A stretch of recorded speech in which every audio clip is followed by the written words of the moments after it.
V0 by Vercel versus Bolt.new is basically the new who can build apps faster than actual developers can think battle.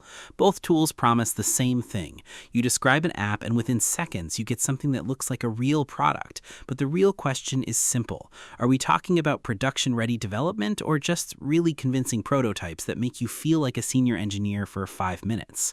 Because V0 by Vercel is extremely focused. You type what UI you want and it generates clean React components styled with Tailwind, designed to plug directly into a Vercel ecosystem. It's less build me an app and more, here is a production-grade interface you can immediately drop into a next.js project. And when it hits clean.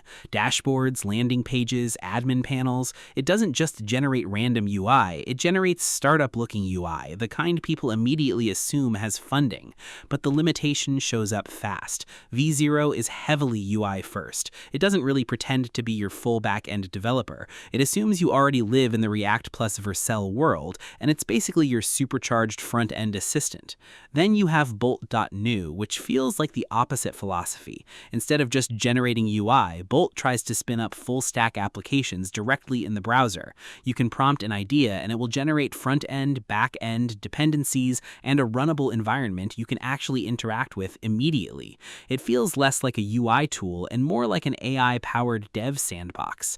And that's where things get chaotic in a good way, because Bolt doesn't just give you components, it gives you an entire project that sometimes feels like it's one prompt away from becoming your next SaaS startup or collapsing into dependency errors when things get too complex. Developer feedback online, especially on Reddit and Next.js communities, tends to split the two clearly. V0 is praised for stability, clean UI output, and production readiness. Bolt is praised for speed, experimentation, and idea-to-working app in minutes energy, but with more rough edges when projects scale. And that's the real divide. V0 is predictable. Bolt is aggressive. So after breaking it down properly, V0 by Vercel is best for clean, production-ready UI inside a React/Next.js workflow where stability matters more than experimentation. Bolt.new is best for rapid, full-stack prototyping where speed and experimentation matter more than long-term structure. That's it. Thank you for watching. Please leave a like and subscribe.